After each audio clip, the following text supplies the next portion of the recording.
Private travel బస్సులపై focus పెట్టారు Telangana RTA అధికారులు. హైదరాబాద్, రంగారెడ్డి, మేడ్చల్ పరిధిలో నడుస్తున్న ప్రైవేటు బస్సులపై స్పెషల్ డ్రైవ్ నిర్వహిస్తున్నారు.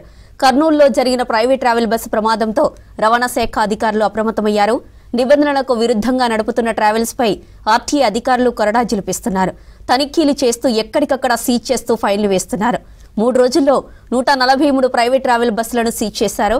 ఇక అక్టోబర్ 27న ఒక్కరోజే 54 బస్సులను సీజ్ చేశారు అధికారులు. మరోవైపు ప్రైవేట్ బస్సెస్లో ప్రయాణించాలంటే భయపడుతున్నారు ప్రయాణికులు.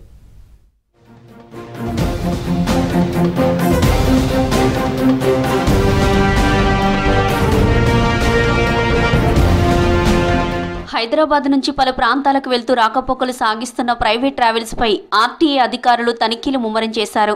హైదరాబాద్, రంగారెడ్డి, మేడ్చల్, మల్కాజ్గిరి జిల్లాల పరిధిలో ఆర్టీఏ అధికారుల సోదాలు కొనసాగిస్తున్నారు. ఆర్టీఏ రూల్స్ కు విరుద్ధంగా నడుస్తున్న బస్సులను సీజ్ చేస్తున్నారు. పలు ప్రైవేట్ ట్రావెల్స్ బస్సులు నిబంధనలకు విరుద్ధంగా నడుస్తున్నాయి. Road tax, fire safety, insurance, vehicle fitness, speed limit, seating capacity, sittings పేరుతో స్లీపర్గా నడుపుతూ అనుమతులు లేని వస్తువులను గూడ్స్ క్యారీ చేస్తున్న బస్సులపై తనిఖీలు చేసి ఫైన్లు వేశారు అధికారులు. ఈ నెల 25, 26, 27న 3 రోజుల్లో మొత్తం 143 ప్రైవేట్ ట్రావెల్స్ బస్సులకు నోటీసులు జారీ చేసి 3,06,000 ఫైన్ వసూలు చేశారు. 3 రోజుల్లో వివిధ ప్రైవేట్ ట్రావెల్స్ కు చెందిన 5 బస్సులను సీజ్ చేశారు ఆర్టీఓ అధికారులు.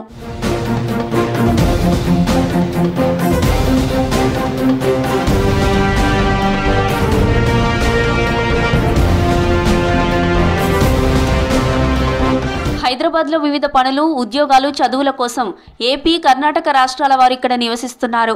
పండుగలు, స్పెషల్ అకేషన్స్లో సొంతూర్లకు వెళ్లాలంటే ప్రైవేట్ ట్రావెల్స్ను ఆశ్రయించాల్సిన పరిస్థితి ఉంది. రీసెంట్గా జరిగిన కర్నూలు బస్సు ప్రమాదంతో ప్రయాణికులు ప్రైవేట్ ట్రావెల్స్లో ట్రావెల్ చేయాలంటే భయపడుతున్నారు.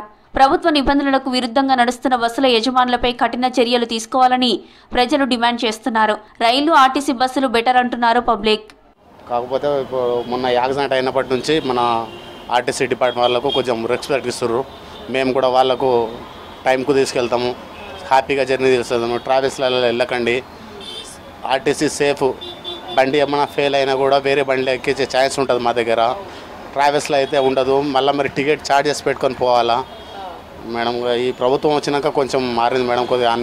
కొద్దిగా బాగా చూసుకుంటున్నారు, పర్లేదు. డిపో ఇటీవల Vemuri Kaveri private travel bus ఏపీలోని కర్నూలులో ప్రమాదానికి గురై 20 మంది చనిపోయారు. ఈ క్రమంలో ఆర్టీఏ అధికారులు హైదరాబాద్లోని పలు ప్రాంతాల్లో ట్రావెల్స్ పై తనిఖీలు కొనసాగిస్తున్నారు. అనుమతులు లేకుండా ఇష్టారాజ్యంగా నడుస్తున్న ట్రావెల్స్ ని సీజ్ చేస్తున్నారు. ఎక్కువగా ఇతర రాష్ట్రాల్లో తక్కువ ట్యాక్స్ ఉండడంతో నేషనల్ పర్మిట్ తీసుకుని తెలుగు రాష్ట్రాల్లో ప్రైవేట్ ట్రావెల్స్ ను నడుపుతున్నారని తెలిపారు రవాణా శాఖ అధికారులు. దీంతో రాష్ట్రంలో రిజిస్టర్ కావాల్సిన వాహనాలు ఇక్కడ రిజిస్టర్ కాకపోవడంతో ఆదాయం తగ్గుతుందంటున్నారు. తనిఖీల బాబడ ఎక్కువ శాతం ఆల్ ఇండియా పర్మిట్లు ఉంటాయి. But other state registration vehicles ఎక్కువ శాతం తనిఖీలో బయటపడుతున్నాయండి. అలాంటప్పుడు ఏంటంటే పనిష్మెంట్స్ చేయడం జరుగుతుంది. అంటే ఆర్సీలో ఉన్న సీటింగ్ కెపాసిటీకి వాళ్ళు అనాథరైజ్డ్గా సీటింగ్ ఆల్టరేషన్ చేసుకుంటున్నారు.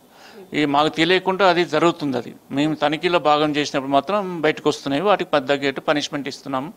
దానికి బండ్లు అవసరమైతే సీజ్ కూడా చేయడం జరుగుతుంది. మనకి సీటింగ్ మనకిచ్చే ఫర్ ఎగ్జాంపుల్ 42 సీట్లు మేము ఇస్తే వాళ్ళు 45, 50 సీట్లు ఇస్తున్నారు. అది ప్రభుత్వం దృష్టికి తెలియకుండా విత్తనాలతో ట్యాక్స్ ఎగ్గొట్టడానికి, ట్యాక్స్ వాళ్ళ అడ్డుగల ఛార్జీలు వసూలు చేసి తీసుకుపోవడానికి బస్సు ఓనర్లు ఇలాంటి పనులు చేస్తుంటారు.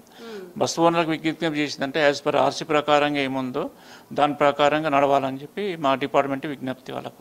ప్రైవేట్ ట్రావెల్ బస్సుల్లో సేఫ్టీ ప్రికాషన్స్, సరైన పత్రాలు ఉన్నాయా లేవా అన్నది క్షుణ్ణంగా తనిఖీ చేస్తున్నట్లు చెప్పారు అధికారులు. రోడ్డు ప్రమాదాలకు గురయ్యే బస్సులు ఎక్కువగా ఓవర్ స్పీడ్, సేఫ్టీ నిబంధనలు ఉల్లంఘించడం కారణంగా సామాన్యులు ప్రాణాలు కోల్పోతున్నారని తెలిపారు రవాణా శాఖ అధికారులు.